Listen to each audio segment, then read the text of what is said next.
I'm here with Chef Kathy Casey, global food innovator, developer, and restaurant owner. Chef, how are you doing today? I'm very good. Thank you for having me today. And I'm here to talk to you about how to develop dishes, seafood dishes really, that drive restaurant sales and frequencies. What is today's diner looking for from fish and seafood dishes at restaurants, and how can restaurants meet that demand? Well, I really think the consumer of today is looking to know where their seafood's coming from and a little bit more about it. And you can definitely drive that through menu copy. Like you can say, wild Alaska salmon, you could call out the species. Alaska seafood is all wild. And then they have sustainable fishing practices. And so like I own Lucky Louie Fish Shack at SeaTac Airport. And so we feature fish and chips made with Alaska wild pollock. And the consumer really, they love that. They love knowing where it comes from, especially too, because, we have a lot of cruise ships coming into the area here, a lot of tourists. And so whenever that word Alaska is on the menu, it really drives people's purchasing power. If a restaurant operator is looking to tap into that consumer demand by adding new seafood dishes, what should they be thinking about? Well, first of all, I think it's really important to see what's going to be available from your distributor and pricing. And, so there's a lot of different steps that I do when I develop new food items. And sourcing is definitely one of them. Recent operator research from Nation's Restaurant News showed that familiar center of the plate formats are still popular and growing. But so are a handful of items like fish tacos, like you just mentioned, or entree salads built around seafood proteins. How might the restaurant find the right approach for their brand? Well, I think, you need to see what you have in-house, because adding new items these days, even adding one or two ingredients can be a challenge. And so what do you have in-house that you can then repurpose onto other menu items? So if you have, let's say seafood as center of the plate, then can you add a nice seared piece of fish onto like a really cool salad?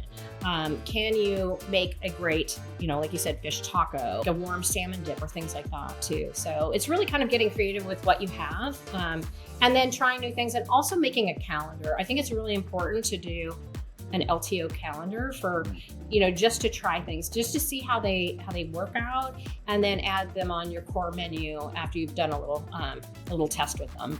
So Chef, do you have an opinion on sole or flounder? I mean, both great fish, very, very, the meat is very sweet. It's also on the thinner side too. So I think it's a great fish for people to do at home. It's really super easy just to do it as a bake in the oven. So you could just even do some kind of little fun sauce, breadcrumbs on top, blast that in the oven, really, high temp, and, it's very quick to cook too. So both wonderful, wonderful fish. So do you have any tips you can give a consumer that's looking for sources of Alaskan seafood? Consumer or restaurateur? Both, actually. Both. Well, it's great that grocery stores now have so many options for seafood for the consumer. And, I especially think there's really lovely portions that are frozen for seafood that people can get. You can slack it out, and you can even cook some of them from a frozen state. There's a lot of really good recipe development that has been done around cooking frozen fish from the raw state. I get pre-portioned fish because, with the labor crunch these days, not a lot of people are breaking down, whole fish anymore. And so getting it portioned it's great. And it's high quality. Because it's coming from Alaska. So do you find that when you launch a new LTO item, it actually drives up revenue? So it's more than just trying out something new. Do you feel like you're actually increasing revenue? Yeah, it really does. And, everybody has their regulars. Even at the airport, we have a lot of regulars and, street side restaurants as well. You probably have your folks that are frequent diners, and adding things new, I think really kind of keep the people interested and pique their interest. But then there's always those sacred cows, right?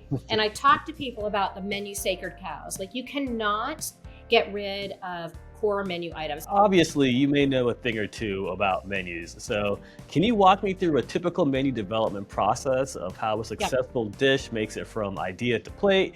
If you were adding a new fish or seafood dish to your menu, how would you go about sourcing it, cooking, technique, and presentation? Well, like you said, sourcing I think is number one. Mhm. What is available on a consistent basis for your restaurant from your different vendors, whether you're buying from a large vendor or a small vendor, or maybe you're a multi-unit national concept. Then you have the luxury of being able to bring something in and forcing and forcing your distributor to carry it for you. But so what can you get? So once you've identified that item, then I like to look at, okay, when am I going to be rolling this out? And what category of the menu do I want this item to go on? And then what ingredients do you have in house that you can recreate something with this new item and get creative? So, you don't want to be bringing in 8 new things for a new menu item.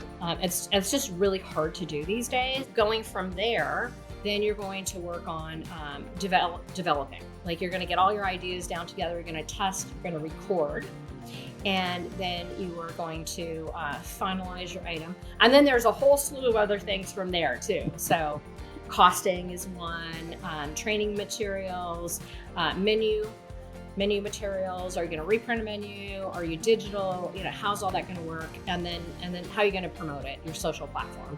So, Chef, I've been hearing here and there that there are a lot of people out there trying to incorporate seafood in their weekly meals, maybe at least one dinner every single week, if not more.